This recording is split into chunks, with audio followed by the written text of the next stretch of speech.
Hey, good Sunday evening, everybody. Welcome into the Rocky Top Rewind here at Volquest.com and Volquest on the YouTube channel. I'm Eric Kane alongside Brent Hubbs, and this program is brought to you in part every single Sunday night by our friends at Spivey King and Spivey LLP. If you got a problem, let them find a solution for you.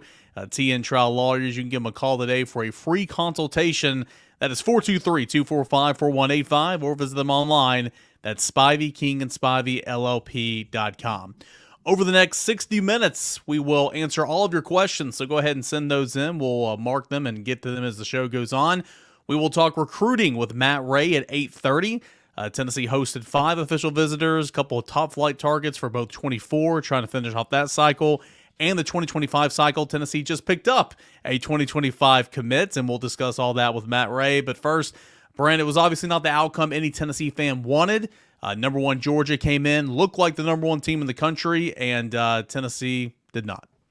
Yeah, I mean, Tennessee's obviously struggling. They're struggling offensively in a real way right now to move the football. It's hard. I mentioned that in my 10 things today. It just feels hard. It feels hard to find 10 yards for this offense. And, defensively, they're having a hard time getting off the field on really all third downs, but especially third and long right now is a real challenge for them. And Georgia's the team everybody in college football is chasing right now, and there's a lot of chasing left to do for Tennessee because that gap is not that gap is not closed down near to the degree everybody wants it to be at this point. So you got to play better. I mean, if you're going to upset a team like that, you've got to play really well at all positions.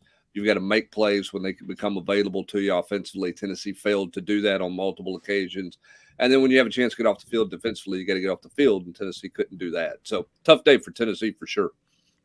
It was a tough day, and it started off really good. I mean, Tennessee's been a really good starting football team in the first quarter. Scored on its opening possession several times this year. Scored from 50-plus yards or more 3 times by Jalen Wright alone. Scored on the first play from scrimmage 2 times already this season. Jalen Wright, 75 yards on Saturday against Georgia. I think it was an 83-yard quarterback run by Joe Milton against UTSA. So it started off really well, and that place was bumping. Tennessee's defense comes out there, holds them to a field goal on Georgia's first possession, but then it kind of went downhill in a hurry. I think you mentioned this after the show or after the game the other night, and I agree. I think the biggest thing is you walk away from that game looking at the missed opportunities earlier in the season. Leading 20-7 at Alabama, losing at Florida, the debacle at Missouri, because you weren't likely going to win the Georgia game regardless. It's still upsetting the way it happened, but you're looking at 8-4 with the win against Vanderbilt, and that's a season Tennessee fans have longed for a long time over the past 15 years, but it could have been better if you would have handled business earlier in the year. Yeah, I mean, I think that Florida game hurts, It's hard to go to Tuscaloosa, Alabama, and win. Now, you had a chance because of how well you played in the first half. So as a result of that one hurts. But, you weren't healthy on the offensive line, quarterback. You didn't play well enough at Florida. Defensively in the second quarter, you were really poor. That's the one that hurts when you look at it. I mean, Missouri's a good football team. They're not bad at all. Now, Tennessee is much better than what they played. Don't get me wrong, but that's a Missouri team. That's a hard out. That's not an easy out. That's the Florida one that hurts because you don't feel like Florida's very good. And that, I mean, that's pretty high watermark for Florida right there was winning that game when you look at where their season's at and where it's going. And that was a disappointment for Tennessee for sure. And so, yeah, I mean, yesterday was, losing 4 touchdowns is bothersome. Okay. But it's also a reminder of just opportunities that was left out there. There were some toss-up games going into the season. Georgia wasn't one of those toss-up games. I mean, people can say whatever they want to say. That wasn't a toss-up game. Nobody was predicting Tennessee to beat Georgia, even though it was in Neyland Stadium. Nobody really thought you'd go to Tuscaloosa and win. You won a couple of toss-up games, and you lost a couple of toss-up games, right? And Florida being the biggest toss-up, and you didn't go get it done down there. And you're a better team than Florida. You just didn't play that way that night. No, you did not. Certainly a bad second quarter. We all remember that all too well. We'll continue to look at this game. I want to share some thoughts I had from the rewatch. So does Brent. But we want to get to your questions here over the course of the next hour. Go ahead and send those in. We'll continue to mark them. We'll start a couple here from Michael. Michael says, how do you think a bad loss like this affects the recruits that were here? Now, plenty of recruiting coverage. And again, we'll talk to Matt Ray at 8:30, so stay tuned. Plenty of recruiting coverage already over at Volquest.com. Feels like a lot of these guys, like the loss didn't affect him. It's kind of like, well, Georgia is Georgia. Everybody loses at Georgia. More takeaways about the environments, what the program's doing overall. Dolly Parton being in town, Peyton Manning being in town. It feels like, Brent, from everything we've seen and read, and of course all of our coverage at Volquest, that the loss didn't really affect the recruits. And we talk about it all the time, how one loss doesn't really define a recruitment. Sure, you want to win, you want to put forth a better effort, but it feels like Tennessee still showed well for a really, really big group that was here on campus. Yeah, and we'll see in the coming days as everybody comes off the visit high, kind of where all that stuff is, right? I mean, typically coming right out of the visit, everybody's got great things to say, and I think the weekend went well. I think Tennessee puts on a good weekend for everybody, regardless of the outcome of the game or not. So I don't think it's the end all be all in terms of a recruit looking at the scoreboard going, hey, I don't have any desire to play here or to play at Tennessee because of that. So, but at the same time too, I mean, for the 25s and 26s, I mean, you got to show growth moving forward. But you're getting them on campus, you're starting those relationships. And for the 24s who are still left on the board, they're looking for something specific at this point. Some of it may be NIL related. Some of it may be just specific fit, probably not looking at the specific scoreboard for those 24s left on the board. So we'll see how it plays out here over the course of the next 6 weeks for those guys. And then obviously long time to go still for those 25s. You got to get them back on campus multiple times with junior days and January and February and spring practice and camps and whatever we're calling the picnic, barbecue, springtime of early summer event. Lollapalooza, right? I mean, you're trying to get those guys back in town 6-7 more times before they come and sign somewhere next year. So lots to do between now and then. Yeah, me and Matt joke every week on Trail Tidbit. It's like, all right, it's great, good to see you. Glad you're here. Now, when can you be back? When can you be back? Yeah. I mean, that's what recruiting is. Michael goes on to ask, why was Walker and McDonald out, and did we have a walk-on defensive back playing? Yeah, both those guys, obviously Walker, we mentioned on the 2-minute drill, going to be out, and of course had to change up at safety. Tamari McDonald's been battling injuries for quite some time. He went out early in the Missouri game. His replacement, Jordan Thomas, played pretty much that entire game. Jordan Thomas started at star, played 2 plays, and then he gets injured. And in comes then Will Brooks, and it's not ideal, of course. Interesting. I mean, Brandon Turnage, I'm sure he hadn't practiced star in a while. He's been cornerback for most of the season, but he's a guy that's experienced at that spot. But you went with Will Brooks, and he's been a safety, played against Virginia earlier in the year. He's a veteran guy, but yes, he's the one that played pretty much the entire game. And he made mistakes just like all those guys, but I thought Andre Turrentine and Will Brooks, they were far from perfect, but I thought they held their own for the most part. Yeah, I mean, they thought Tamari McDonald was going to play, and he went through warm-ups, and he just didn't have the range of motion that he needed to have for them to be comfortable putting him out there. So medical people basically DQ'd him from playing in the game. Walker's not going to play the rest of the year. So we'll see where they go moving forward this week. What does that look like? Where's Jordan Thomas? That's who started at the star position, and then he gets banged up, and so that gets you into Will Brooks. So where's Jordan Thomas this week? Where are they? Where's Tamari McDonald? Is there a chance he's going to play this week or not play? So we'll see. I've said this all summer, all fall. What's the best 5? What's the combination of best 5? Have they played the best combination of 5 this year? Injuries have probably messed some of that up. Could they have moved some guys around, cross-trained some guys and been better? Selfishly, would I have liked to have seen Danico Slaughter at safety, and play Ricky Gibson at corner? I think you're more athletic if you play that way.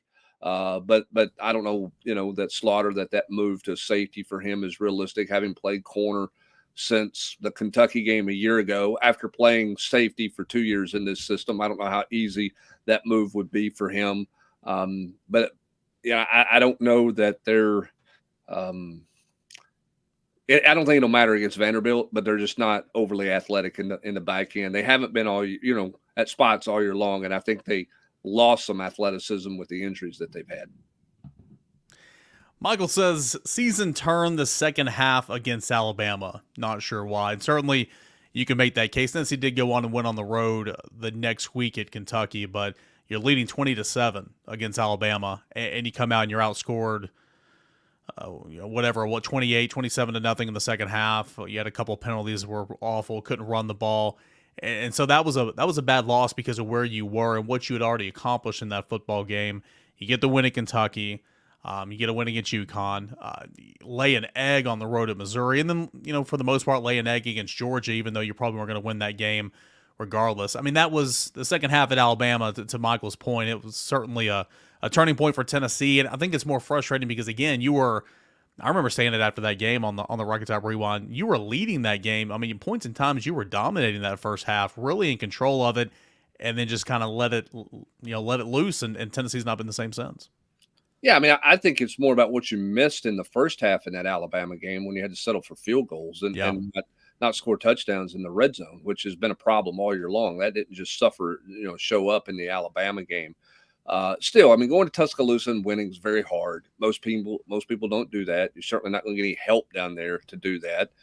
You can ask a lot of teams that have gone through there and thought they had a chance to win. To me, the biggest thing is what happened against Missouri, right? That's the one. That's the game where nobody showed up. You were bad on offense. You couldn't run the football after being able to run it against Kentucky the way you did, move the football the way you did against Alabama. You go to Missouri and you have a bad turnover, and defensively you're bad the entire day. Offensively you're bad. I think teams are playing Joe different. I think you look at what what Missouri did and really what Georgia did. It was a lot of drop coverage, right? Didn't blitz him a whole lot. Let's see how Joe reads the field. Let's see how he makes decisions. Will he make a quick decision and squeeze the ball in there? How's he going to handle some of the zone stuff that we're playing, little man under look that you're going with? In the run game, Eric, I don't know enough about the run game, but it feels like odd fronts give Tennessee problems. Whether it's a 3-man front or a 5-man front, a lot of people playing 3-man fronts with an overhanging linebacker. It allows the quickness to kind of counteract some of those double teams that Tennessee likes to use. And you look at that. I mean, Florida played some of that in the early part of the season when Tennessee rushed for right at 100 yards. Missouri played a ton of it, and then Georgia showed up with it with a 3-man front. And I think Tennessee has a hard time running the football against that. I know they popped the one run against Jalen Wright, but after that, they averaged just over 2 yards a carry the rest of the game. Georgia seemed to fit it up much better after that. Tennessee wasn't overly committed to it. But I don't know what it is. It feels like that front and that defense gives the run game more issues. Now, the counter has to be that you throw the football better against that and force that defense to change a little bit, or you got to figure out a way to run against it because it is a bit of a light box. They're just using the athleticism, to me, at linebacker to kind of outmaneuver some of that double team stuff that Tennessee likes to do. I don't know if that's the case or not. I just have seen some teams with 3-man fronts seem to give Tennessee more trouble than some of that standard 4-2-5 look stuff does. Yeah, Georgia gave up the big hitter there on play number 1, 75 yards for Jalen Wright, and it worked out perfectly for Tennessee because you mentioned this in your 10 things you think you learn. 3-man front, you're bringing a backer from somewhere, right? So the 3-man front slanted to the offense's left, and that 3 technique slanted to the left A gap. Spraggins and Cooper Mays took care of him. The 0 technique nose guard slanted towards Ollie Lane. He took care of him. And then the motion with Jacob Warren across the center got the Tyke Smith out of position. You had one linebacker that took C gap because he had run action his way, and while you're slanting, that's his gap. And then the other linebacker, C.J. Allen, just got caught in no man's land, looking at the backfield. And it hit perfectly. Jalen Wright turned on the Jets and outran 2 NFL secondary guys and scored. So that worked for Tennessee, but Georgia's good. Georgia recovered. They tackled well in space. They closed. And again, I watched Georgia and Alabama, for years. They closed space really quickly. The fourth down, you wrote about it, when they go that full house set under center. It was blocked really well. And I'm like you, man. Like, I saw that opening. Jabari Small got it, and then it just nothing after that. I mean, Georgia did a great job of covering space, closing speed, and really just erasing anything or much of anything for Tennessee on the ground. Yeah, the thing that Georgia does, and Alabama has done this for you, but I think Georgia has probably taken it to a better level. The angles that Georgia plays with are really good. There's very few times that you feel like they're out of position. that they overrun a play or that their angle to pursuit for tackling is not good. I mean, they're just really fundamentally sound, and they have great athleticism to close, but they close with a lot of football instincts because their angles seem to be really good. So it's hard. And the problem for Tennessee offensively is it's been really hard for the last 2 weeks to make first downs. And you're not going to go into that game against Georgia and going to drive it 4 or 5 times for 8 or 10 plays to score points. You're going to have to hit some explosives. They hit the one, and that was really the only thing they hit the entire game. That's not to say you're going to need 5 75-yard touchdown runs, but you got to flip the field with a 30-yard pass somewhere, right? And he just didn't hit any of those things. We'll continue to look back at Tennessee and Georgia. We'll talk recruiting. Matt Ray coming up in about 15 minutes, and more of your questions as we continue on here on the Rocky Top Rewind. Could not do the Rocky Top Rewind without our friends, the presenting sponsor of the show. That is Spivey King and Spivey LLP. Matthew A. Spivey, J. Matt King, Richard A. Spivey. You got a problem? Let them find a solution for you, T and Trial Lawyers. They specialize in criminal defense, family law, and personal injury. With over 80 years of combined experience, Spivey King and Spivey LLB provides representation throughout state and federal courts of Northeast Tennessee. The firm, a vast amount of trial experience. It's been in place for 43 years with this partnership since 2012, also having partners who are energized and ready for today's modern legal demands. Practicing primarily in Northeast Tennessee and the Tri-Cities of Sullivan County, as well as Hawkins County, Washington County, and surrounding areas, the firm has won multiple awards with attorneys who are rated by super lawyers in Mid-South with real trial experience. Whether you've been injured in a car accident, need a divorce, help with custody of your children, or have been accused of a crime, Spivey King and Spivey LLP is there to help you today. Go ahead and give them a call for a free consultation. If you're watching, that number's on the screen. If you're listening, that number is 423-245-4185. 423-245-4185. Our friend Spivey King and Spivey LLP.com as well online. More of the Rocky Top Rewind coming up next right here at Volquest.com.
Welcome back into the Rocky Top Rewind. I'm Eric Kane. That man is Brent Hubs. We're answering your questions up until 9 o'clock Eastern Time. If you haven't already, like this video. And if you're not subscribed to the Volquest YouTube channel, go ahead and get a subscription there.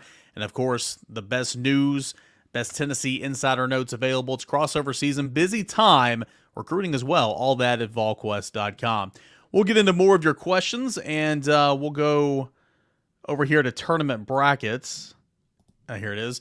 Will we get a Florida Bowl? Most likely. You wrote about this again in your 10 things you think you learned. With Auburn's loss to New Mexico State, if Tennessee beats Vanderbilt, finishes at 8-4, that increases the chance of Jacksonville, which is the Gator Bowl. And of course, nothing's official or guaranteed, but kind of seems like it would line up for Tennessee to go to Florida, Tennessee to go to Jacksonville, most likely in that scenario. Well, I think what it hinges on is how many teams get in the playoff in the New Year's Six for the SEC. Yeah. Who all gets in there, I think, is the question mark. Are they going to get 3 teams? They're going to get just 2 teams? What does that look like? Will be a factor. And then the other things, I think is a factor like LSU. How attractive of a team are they going to be if Jaden Daniels is an opt-out and doesn't play in the bowl game? Is a bowl as interested in them as they would be otherwise? So there's some variables out there, but Auburn not winning against New Mexico State, I think takes them out of the running of being in Florida. And that eliminates one possible team that could beat Tennessee out for a trip to Jacksonville. So I think that's a solid thing for Tennessee. And remember, you got to be.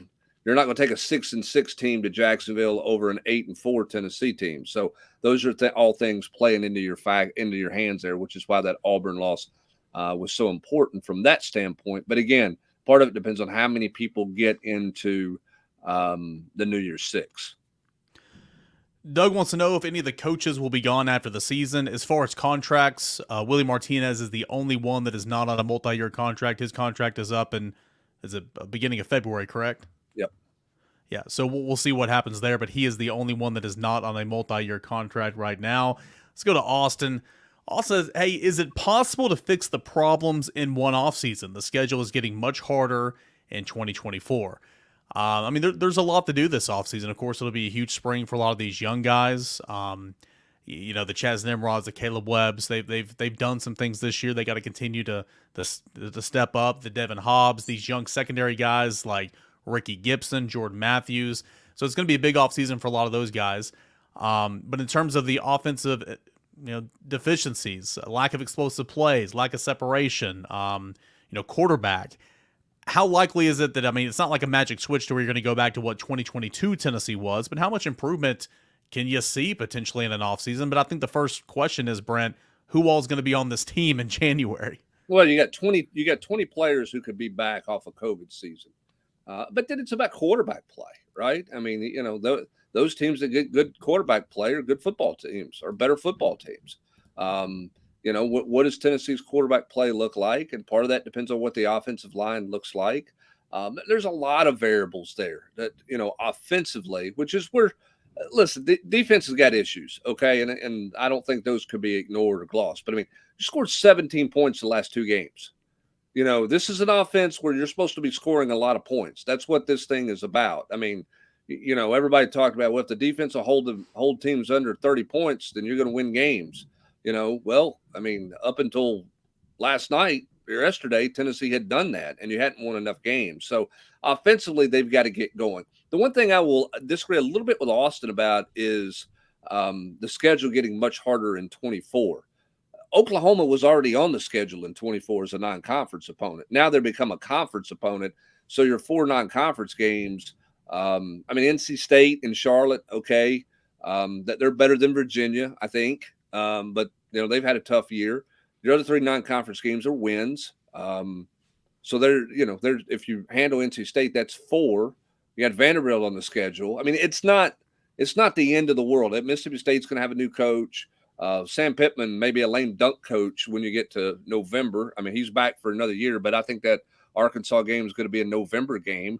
So I don't know that it's not changing the way Georgia's schedule's changing. Let's put it that way, right? Georgia's going to play Alabama probably in September.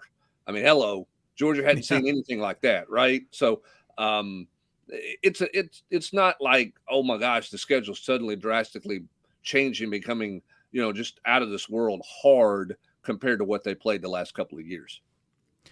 Michael wants to know, are these red shirts causing walk-ons to play instead? Now, when you say walk-ons, Dane Davis is a former walk-on. He started at right tackle. I feel pretty confident in saying that there's not an offensive lineman that is planning to redshirt that should have been playing over Dane Davis. You would agree, correct? Yeah, and here's the thing too. I mean, Dane Davis played because Gerald Mincey's got a legit injury. He's got a knee injury that he's dealing with a meniscus issue, and that's why Dane Davis played in that game. Will Brooks, John Slaughter's a guy who I think is going to be a good player in the back end, but they clearly don't feel like he's ready to play. And I mean, if you've listened to Tim Banks talk all year long, Eric, that shouldn't be a surprise to anybody.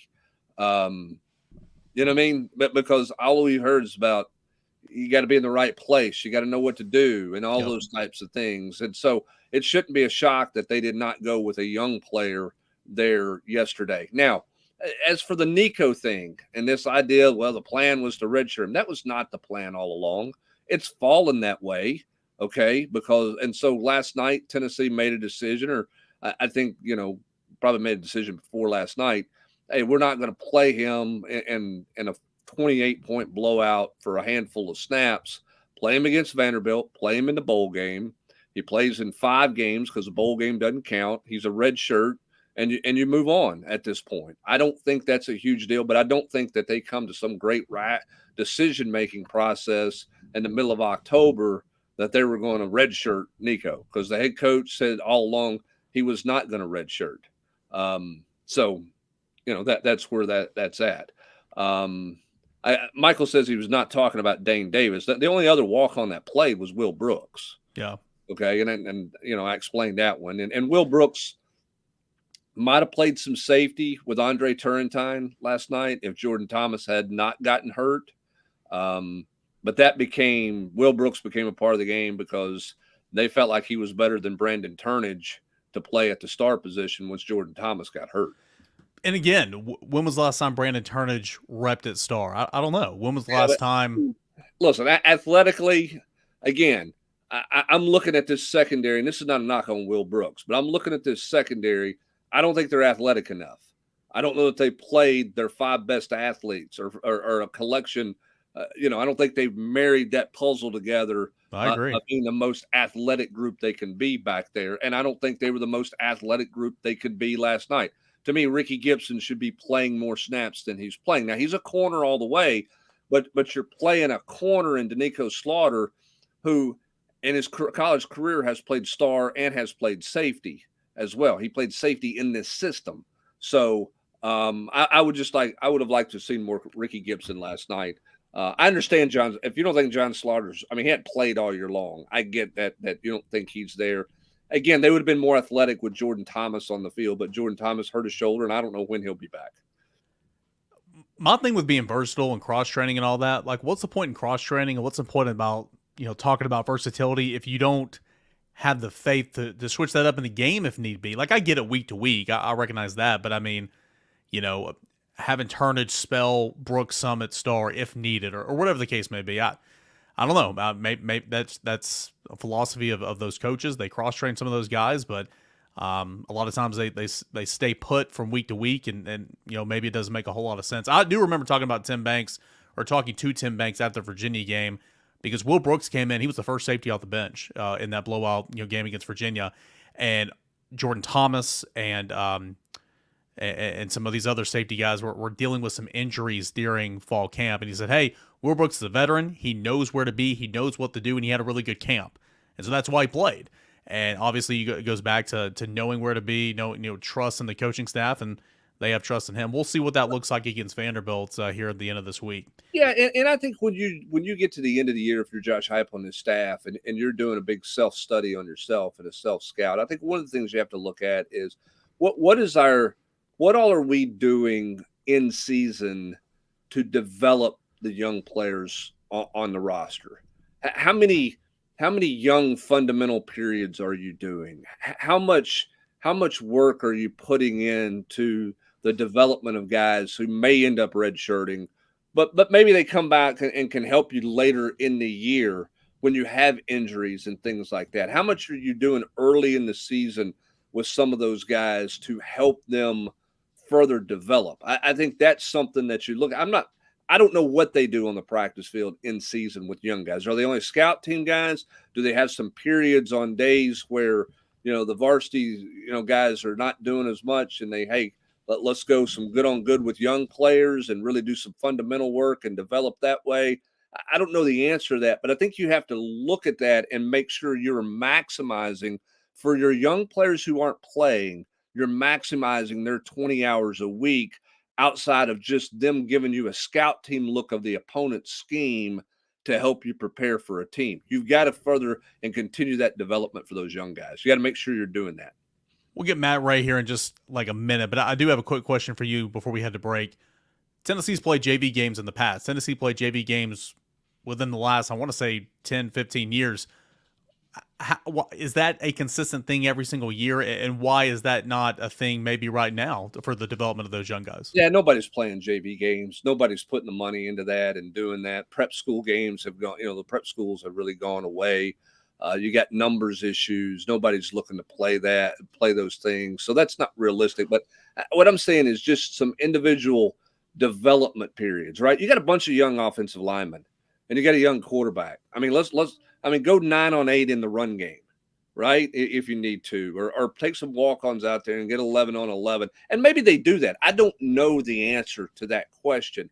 I think you have to be looking at that when you talk about growth and development of your program moving forward. Are you maximizing the development of those young players, even the redshirt guys who aren't going to play? I'm like, how much better are you getting those young offensive linemen? Right? I mean, how much work are they getting? How much are you doing with them each week to advance them beyond them just being the scout team guys? Can we get Donovan's question in here? Because you mentioned this yesterday in the podcast. And I thought it was a good point you made. He said third down defense is one thing we better fix to become elite. Brock Bowers came off the line free. Why not hit him? I think Tennessee has to press harder in coverage. And you mentioned this last night in the podcast. He ran a little, not a slant. It was kind of almost like a little square in, if you will. Yeah. And Roman Harrison was out there, and Roman Harrison just never got his hands on him. I mean, never got a hand on him. You got to be able to, on those little out cuts and those little in cuts like that on third and shorter yards, you have got to get your hands on that guy at the line of scrimmage and really get after him. And Tennessee, I don't think has done a good job of that, particularly with the slot receiver, because they play a lot of off coverage against the slot. But in those situations, you got a guy walked out there. He's got to get the hands on him, right, Eric? Yeah, no doubt. Again, it was 3rd and 3, and it's that bunch, and he's the slot, but he's in tight, and that's why Roman Harrison, the Leo, standing up, kind of splitting the difference. And that little out cut, in cut, whatever the route is you want to call it. I never played wide receiver. I mean, he's literally going to the sticks and turning around and saying, "Give me the ball." You get two hands on him, disrupt that timing.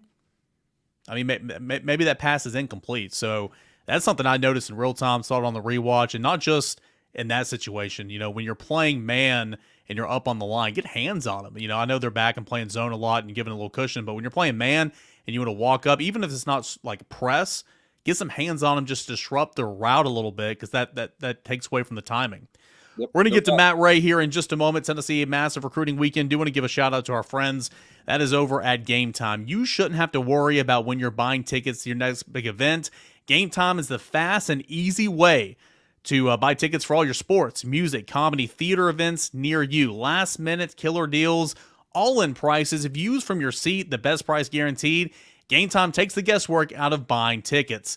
I just mentioned that lowest price guarantee. They have event cancellation and job loss protection as well, so they always have your back. You can see the view of your seats before you buy, so you know exactly what you're getting when you arrive. Plus, they sell tickets even an hour after the event starts, so it truly is, for you procrastinators, the best place to buy those last-minute tickets and to get a deal doing it as well. If you go ahead and download the Gametime app today, you can create an account, use the promo code VOLS, that's VOLS, for $20 off your first purchase. Terms apply. Again, you can create an account, redeem code VOLS, VOLS, for $20 off your first purchase. Download Gametime today. Last minute tickets, lowest price guaranteed. Coming up next here on the Rocky Top Rewind, we will chat with Matt Ray on a massive recruiting weekend for the Tennessee Volunteers.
You're watching and listening to the Rocky Top Rewind, presented every single Sunday night, Volquest.com, by our friends Spivey King and Spivey LLP. Do you want to bring on Matt Ray to the program? 5 official visitors, a lot of top targets in town. But first, Matt, Sunday evening commitment to Tennessee for the class of 2025.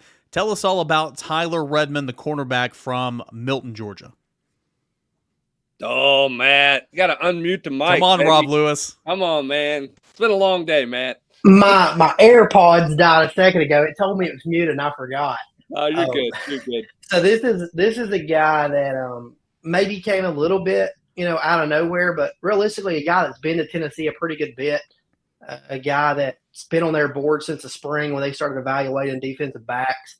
Probably comes across strange now that Tennessee's got 3 defensive backs committed at Milton High School in the 2025 class. But, I think when you look at it, this is a guy that Tennessee's prioritized pretty early, and he did not want to wait any longer. It's what he told me this afternoon, that he felt comfortable. He's been to Tennessee about 6 times, 7 times now. Just continues to get more comfortable up there. He's got a good relationship with Willie Martinez, a lot of the players. He's really comfortable with Dylan Lewis, so why not get in the boat and start doing some peer recruiting? And this is a guy that is long. He's athletic. He does really well in press coverage at the high school level in 7A football in the state of Georgia, and he's put some good things on tape. He hasn't camped a lot. I mean, he hasn't been out in that phase of things. He doesn't do a ton of 7-on-7, so a little bit lower rated because of some of that, but a guy that projects to have a pretty good ceiling at Tennessee. Well, let's get back into the 2024 class. Obviously, 5 official visitors. The conversation starts with the number 1 offensive tackle in the country, Jordan Seaton. Feel like he was blown away by the atmosphere. Dolly Parton, Peyton Manning. You guys had a chance to catch up with Jordan Seaton. And kind of how was this weekend? This was for Jordan Seaton. Tennessee put in some work to get Jordan Seaton here this weekend. Some flight issues. He ended up getting here in before kickoff and got to take in the full atmosphere. Was going to stay through the weekend here and go back home. And it feels like Tennessee continues to put their best foot forward with Jordan Seaton. I think the Vols have set themselves up to be in as good of a position as they can be coming out of this visit. He'll go home and may not take another visit. We'll see. Jordan Seaton's been really sporadic with visits. So is he really going to not go see Ohio State? He's got time to make, a couple more trips if he wants to. And then obviously, regardless of if he makes that trip or not, he's not going to jump to a decision. He'll make a decision most likely on signing day. So those in-home visits there in December are going to be key for Jordan Seaton. But Tennessee's done a really good job with him. He's connected really well. Again, being around Boot Carter this weekend, there's a lot of familiarity there. Jordan Seaton's starting to feel a little bit more comfortable in Knoxville. All right, Matt, let me ask you this. I mean, who do you think is the real – who are the horses in this race? Like, he's got 7 schools on his list. Who are the horses in this race for Jordan Seaton? Yeah, I think, again, with a guy like this, sometimes it's a little harder to handicap it, but Oregon's in this thing. I think they made a pretty good impression. Colorado's going to continue to swing. I don't think that they're a real contender. I think Alabama has been a constant for him since the spring, and they're obviously going to remain in this thing. And then we'll see what happens if he makes it to campus at Ohio State. But right now, for me, I would kind of put it as Tennessee, Alabama, and Oregon, with Florida, Ohio State, Colorado, trying to push into this thing. I don't think, Maryland's in that top 7, and I don't think they're a factor at all. Matt, Jordan Seaton was on campus for the first time earlier this season, and it feels like Tennessee's done a really nice job of, getting in this thing, playing catch up, and becoming a real factor. Speak to the job that Tennessee's done to really climb in this thing and be one of the last team standing, hat on the table whenever he makes his call. Yeah, I think for Jordan Seaton, when I saw him there kind of at the first of the season, when IMG played Lipscomb in Nashville, it was new. It was new with Tennessee. He was trying to figure some things out. How serious of a player can they be in his recruitment? Why? What do they kind of have to offer me? He was learning a little bit about Darnell Wright and the fact that he had just become a top 10 draft pick. Then I think as things kind of started to slow down a little bit for him, and I shouldn't say slow down because obviously everybody's keeping the pedal to the metal, but I think as he started to process things and really deep dive a little bit more into this recruitment, it did get slower and he was able to start picking some of those things apart. I think he wanted to give Tennessee a look. I think he had heard enough. He had heard from other recruits. He was on a visit with Boot Carter at Colorado, and Boo's like, hey, you need to come check out Tennessee. If you think this atmosphere is electric, you need to come to Knoxville. And Tennessee couldn't have got him to campus for a better game, right? I mean, South Carolina, a nighttime game, a really great crowd, and then a big win. He came away really impressed with the way that the offensive line played that night. John Campbell was the focal point for him coming out of the visit. So I think he started to see that Tennessee can, be a school that can develop him and be a real player in terms of that. I think for him, he knows that he's an elite caliber prospect, but he also knows that there's refinement and things that he has to do to get to that next level. So I think he's weighing that in for sure. Ultimately, I think for Tennessee, it's been the communication piece. He's connected really well with them on a lot of different levels. He's connected with some recruits in this class, like I said, Boo and others, Jake Merklinger, and then Glenn Ellerby and Josh Heupel have just been, a constant for him over the last 6 weeks here. All right, I got lots of questions, but we're going to take some over to the side here too. So let's get Zachary's question here about Elias Williams. What's the story there? Yeah, so Elias Williams, again, obviously committed to Missouri. There's some belief that that's probably not going to stick with Tennessee and Alabama hanging around, but Missouri's doing they're doing all they can to hold on to Elias Williams. They covet him. Obviously, they have Williams Winery in the class, the top defender, but they think really, really highly of Elias Williams, as do Tennessee and Alabama. This weekend for Elias went really well. I think, again, let's go back to just getting a kid to campus to jumpstart a recruitment somewhat. Tennessee was able to get him here for Texas A&M. Now, if you're an offensive recruit, that was a rock fight. But for Tennessee, that defensive line was dominant that day, and it impressed Elias Williams, made him want to come back for an official visit and check Tennessee out. This weekend, he was able to get into town on Thursday night, start the visit on Friday morning, and he and his family got the full experience. They got all of the questions that they wanted to ask answered. I think they really enjoyed it. For him, for a little while, it felt like this one would probably go to those December in-homes, and it still could. But I think he's probably going to take this next week here and decompress and just spend time with family, not really engage in the recruiting process as much, and then take that first week of December there after Thanksgiving to decide how much further he really wants this thing to go. But the Vols they're a player here. Alabama's pushing. He doesn't tip his cards very much, but this weekend went very good by all accounts. All right, so Jordan Seaton's like the biggest priority because Tennessee needs tackles. He's 5-star. He's the headliner. He's the attention getter. But Tennessee's got to have tight ends. They got to have tight ends out of the transfer portal to help immediately, but they've got to have some tight ends that they can put on this roster and develop and build for the future to go around Ethan Davis and Jonathan Eccles, who's got to put on a lot of weight when he gets here.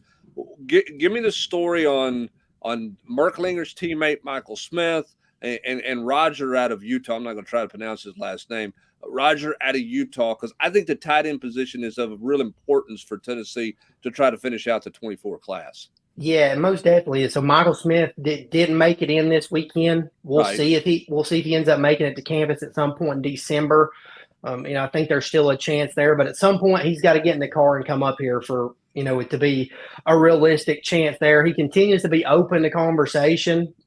It's felt like Auburn was the other team maybe involved, trying to pull him away from South Carolina, but it doesn't feel that way so much anymore. So, is it genuine interest that he's really looking around, or is he just making sure that there's some, other options out there in the water? It's hard to say for him.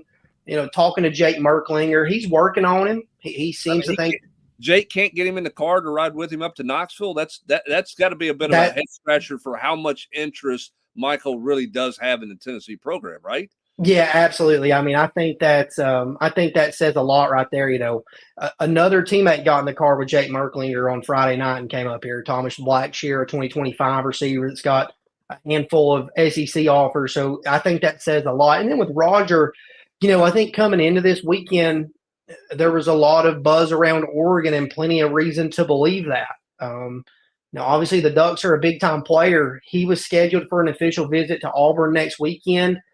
That trip may not happen. He's not ready to say that trip is officially on the books anymore. Seems like this thing's going to come down to Tennessee and Oregon in the end. And the Vols made a really big impression this weekend. I think one thing that stands out is that they need a pass catcher at the tight end position. And he heard that all weekend long. He's been hearing that for some time. And man, he saw it this weekend. They don't have, that true option like, not to say that Rogers or Brock Bowers, but a guy that can go on 3rd and 6 and get to the sticks, hit a square in and turn around and win against an edge defender or an outside linebacker. He's aware that Tennessee needs that. So I think that's got some appeal to him. And this is a visit that went very well for Tennessee. They've worked this relationship for some time. They've known since the summer, since July, they've known that this one was going to go in December. He's most likely going to make a decision there the first week of December. And I think the Vols are a real player here. This is going to be a very interesting recruitment. One thing about Roger this weekend, AP and I both talked about it this morning after seeing him. I think, Eric, he was listed at maybe 210 there on the on-3 side. Yeah. He was 195 when he came out here this spring. He weighed in at 223 this weekend. Wow. He looks like, and also grown in it, he looks like a different kid, a guy that you can get another 5 to 10 pounds on and can make some plays for you. And that's what Tennessee needs in the tight end room. Matt, I want to ask you about a couple of junior college defensive linemen. You and I talk about these guys on Trail Tidbits every single week, but Brian Taylor and Kamari Copeland both came in for official visits. Tennessee likes the outlook of both those. How did the visits go for those guys? Because again, coming from junior college, you got to go through, check the boxes, weigh in, check the medicals, all that type of stuff. How was it for those two guys, Kamari Copeland and Brian Taylor? Yeah, I think the visit went well for both of those guys. I think Tennessee had a chance to get both of them here for the full weekend. It worked out to where it wasn't revolving around their junior college schedule, so they were able to learn more about them. And I think Tennessee made an impression. I still just think, again, Eric, you and I have talked about this with these junior college guys. I think it's still a little early for them. There's still uncertainty in any direction for them with which way they're going to go. Where am I visiting next type deal for Copeland? My Arkansas's on the docket, but Virginia Tech's trying to get him there for an official visit at the end of the month. That's technically the home state program for him. Texas A&M just offered.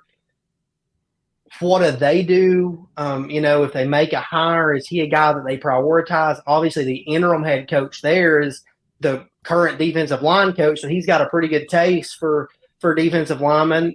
So I think it's just very interesting to see where some things go with him. Like Brian Taylor, Tennessee did well there this weekend. He's a guy that they see as a true end, put a hand in the dirt and can make some plays, a versatile defender. But he's got a handful of visits left as well. And then he's going to take coaches in home. So he's just coming off a Georgia visit. They've done well in this recruitment. They've certainly got his attention. This visit went very well. He felt like Tennessee showed him everything that he needed to see to know that they were one of his top schools. He felt like they were a top school coming in just because of the attention that they had shown him.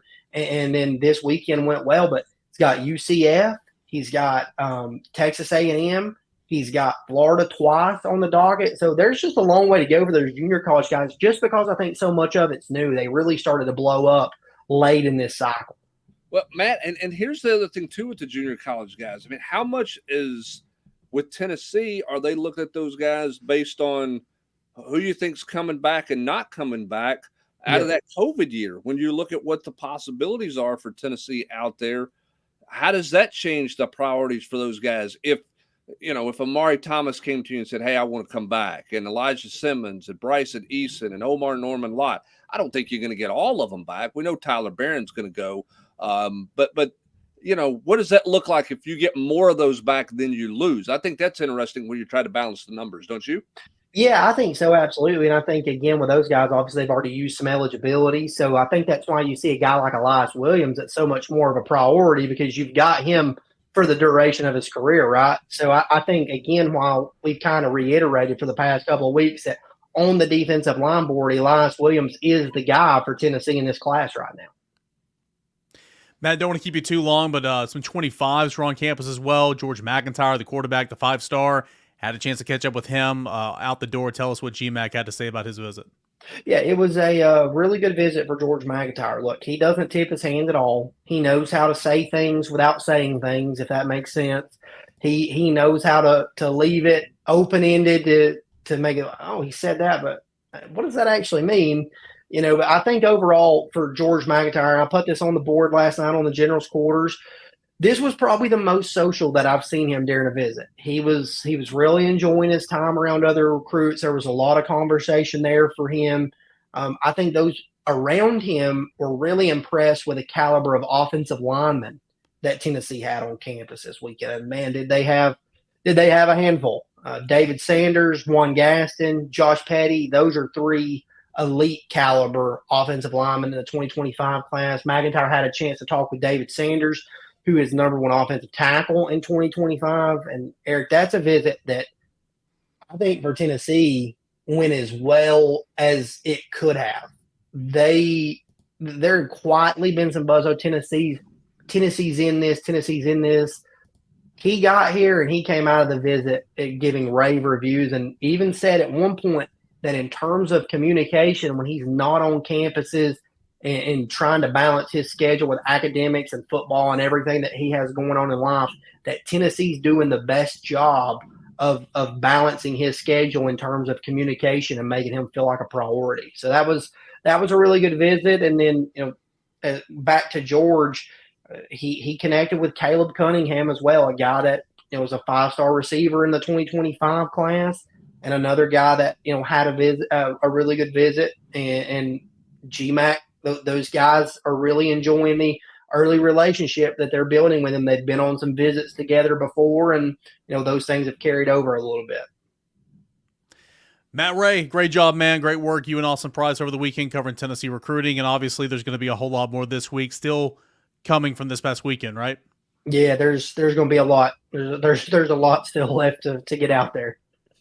Over under 22 minutes on Trail Tidbits this week.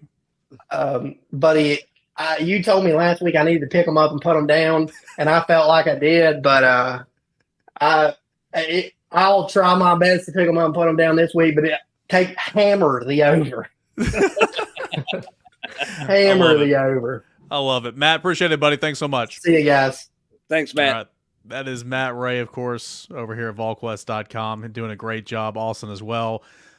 Again, if you're watching, you haven't checked us out over at Volquest.com. We got so much post-game coverage from Tennessee, Georgia, but I mean, already, about 10 things recruiting-wise, maybe even more, just from last night. There's going to be plenty more as the week goes on. That's number one stop, Volquest.com, for all things Tennessee and Tennessee recruiting. All right, we got about 7 minutes. Let's get back to your questions, and we'll finish off the show here. Let's go to Wise Vol Fan. It seems like Joe has a lot of misreads during each game. Do you think that will improve next year with Nico? We'll see. Again, we haven't seen Nico play any meaningful snaps. The little bit we've seen from Nico in game action, we've liked his pocket presence and everything. But, Brent, I'm not sure we're going to have a feel for that until we see Nico play, series after series, game after game, to see kind of where that stacks up to where Joe is now and where Nico's going to start next year. Yeah, and I think for Joe, it's more about speeding up the process, right? I mean, so if a guy's open early and you miss him and you go somewhere else, is that a misread, or is that just not you processing and making quick enough decisions?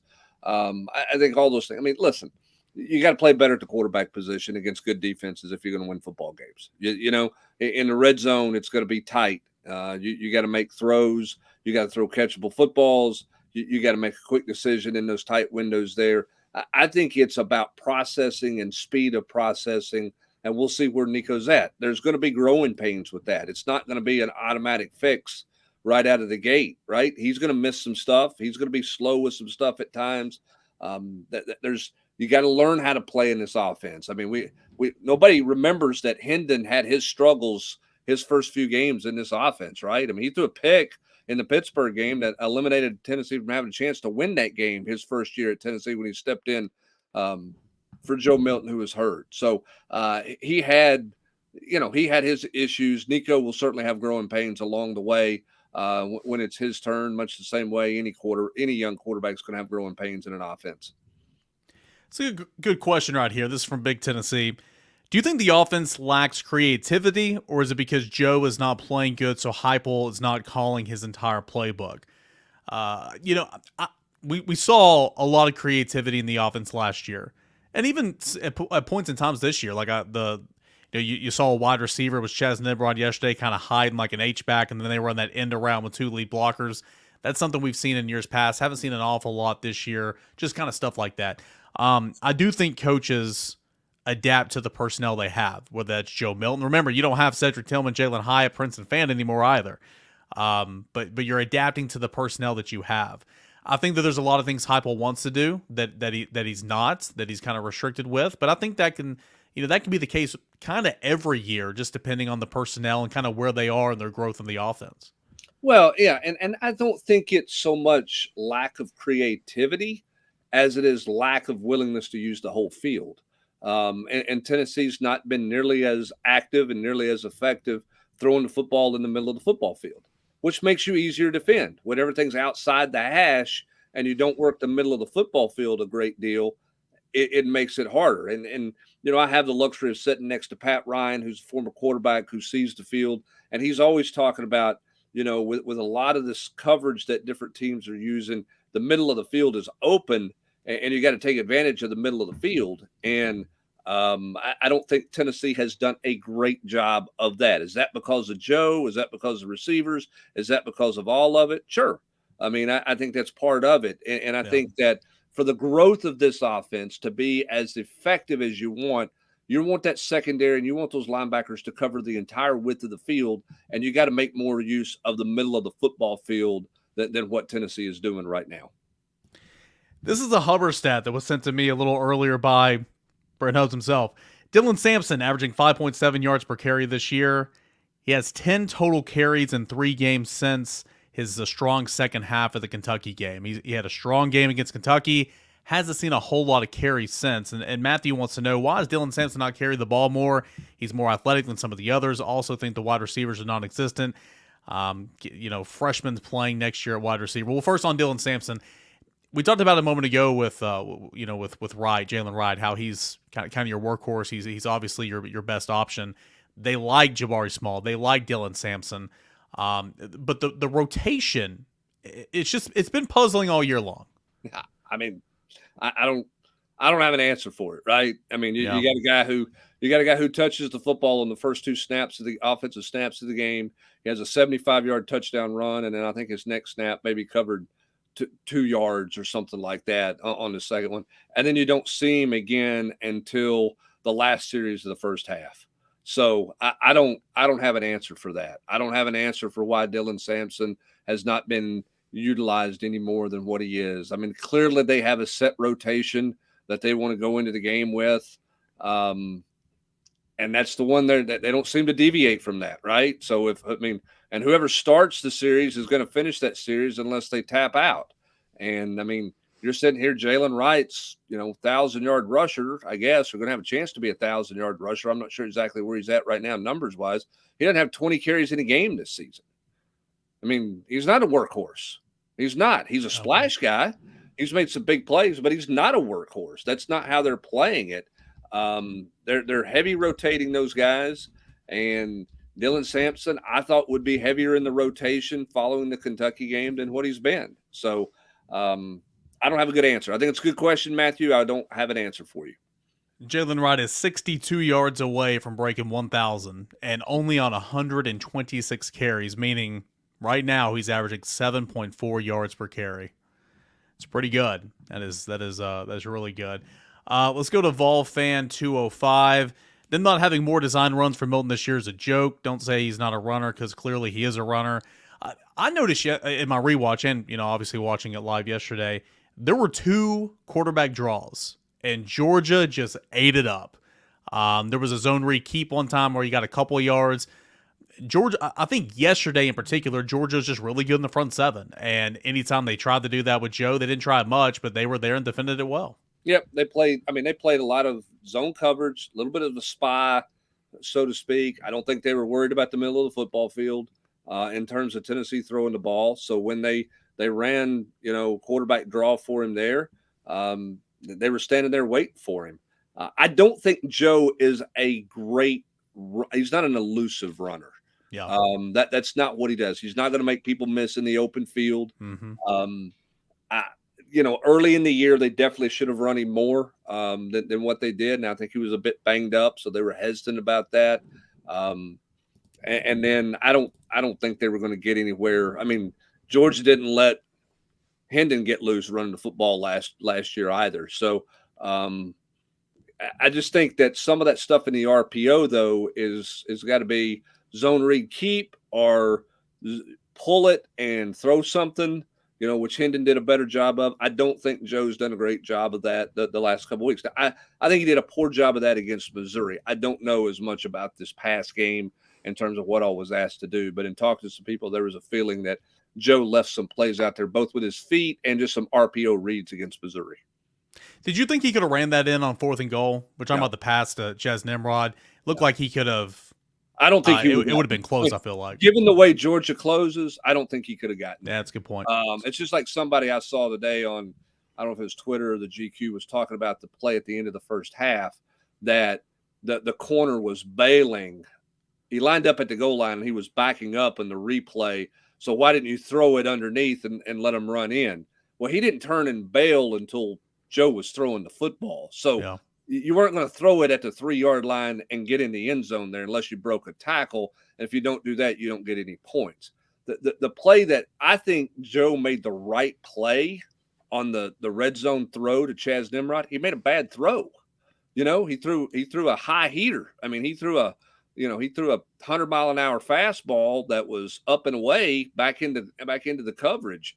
If he throws that accurately with a little bit of touch, because Nimrod's got him boxed out. Nimrod fought through the hold, which should have been called, but he fights through the hold, and then he gets the defender on his back. He's got him kind of boxed out like a basketball guy, and Joe throws it up here high to Nimrod's right at 100 miles an hour. If he throws it down at his chest or at the numbers, then to me it's an easy touchdown. I think that was more about the throw. I did not think Joe was going to get in. Now, could he have run out of the pocket and bought him some more time out there?